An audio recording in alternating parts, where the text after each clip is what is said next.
سامعین ناظرین، infection control society آپ کی صحت کے لیے آگاہی کے لیے مضامین آپ کی سماعت کے لیے پیش کرتی ہے۔ اینٹی بائیوٹکس کے بارے میں ہم آپ کو بتا رہے تھے کہ کس طرح ڈاکٹر فلیمنگ کی آبزرویشن سے کائی سے پیدا ہونے والے سیکریشن سے جراثیموں کے بارے میں اندازہ ہوا کہ وہ اس سیکریشن سے جو کہ کائی سے پیدا ہوئے اور اس میڈیا کے اندر پھیل گئے جراثیم مر سکتے ہیں۔ جب یہ اندازہ فلیمنگ کو ہوا تو فلیمنگ نے یہی ذہن میں خیال کیا کہ یہ سیکریشنز اور یہ جو مٹیریل ہے وہ جسم کے اندر بھی جراثیم جو پھیل جاتے ہیں ان کو ختم کر سکتا ہے۔ تو انہوں نے جب یہ دیکھا تو اس حیاتیاتی نام اس کا جو فنگس تھی اس کا نام جو تھا وہ پینسیلینیم تھا۔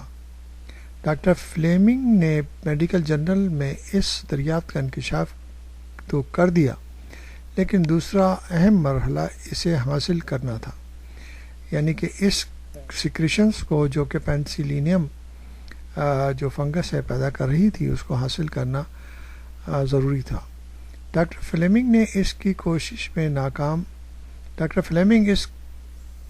میں ناکام رہا اور مزید 10 سال گزر گئے۔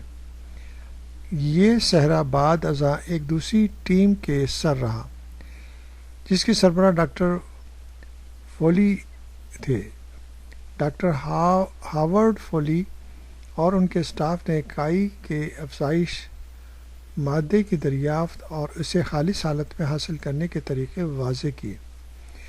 جراثیم کی افزائش کے لیے موافق اور ان کی پسندیدہ خوراک سے بھرپور ماحول اشد ضروری ہے۔ پہلے مختلف علاقوں سے حاصل شدہ مٹی سے کائی حاصل کر کے فلاسک میں اس کی افزائش کی جاتی تھی۔ لیبارٹری سے باہر پینسلین کے حصول کے لیے کئی طریقے وضع کیے گئے، جن میں سر فہرست مکئی کے محلول کا استعمال تھا۔ کچی مٹی اور اس سے حاصل ہونے والی کائی کے مقابلے میں مکئی سے حاصل شدہ پینسلین کی مقدار 20 ٹائمز زیادہ تھی، یعنی مکئی سے حاصل ہونے والی پینسلینیم سے جو پینسلین حاصل ہوتی تھی وہ بہت زیادہ تعداد میں حاصل ہو سکتی تھی، لیکن اب بھی طبی اور تجارتی بنیاد پر اس کا استعمال ممکن نہ تھا۔ اس لیے ادویہ بنانے والے ادارے اس کی تیاری میں زیادہ دلچسپی نہیں لے رہے تھے اور یہ کام ابھی تک سرکاری گرانٹس اور چندے کی رقم سے کیا جا رہا تھا۔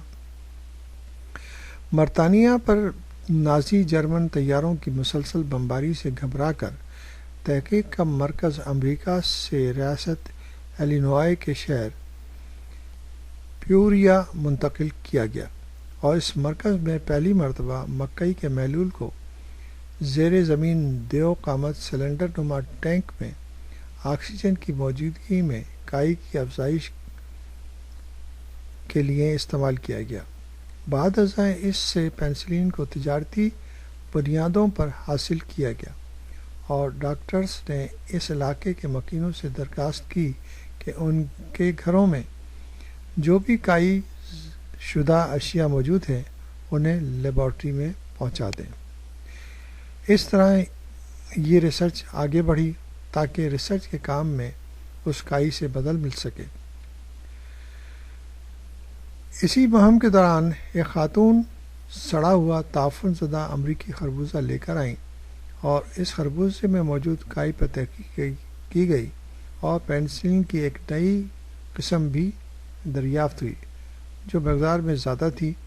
کائی سے پینسلین کا حصول اور اس سے افزودگی خالص حالت میں اکٹھا کرنا ایک ایسا پیچیدہ عمل ہے جیسا کہ عام ریت اور مٹی سے سونے یا فی زمانہ یورینیم کے ذرات اکٹھے کر کے کئی کلو وزنی مادہ حاصل کیا جائے۔ یہ عمل مسلسل جاری رہا اور مختلف ڈرگ کمپنیاں پینسلین کو حاصل کرنے میں تگ و دو کرتی رہیں اور اس طرح یہ پینسلین زیادہ تعداد میں جب حاصل ہوئی تو اس کا استعمال مریضوں پہ بھی کیا جانے لگا اور اس طرح یہ ریسرچ آگے بڑھی۔ مزید معلومات کے لیے ہم آگے آپ کو بتائیں گے۔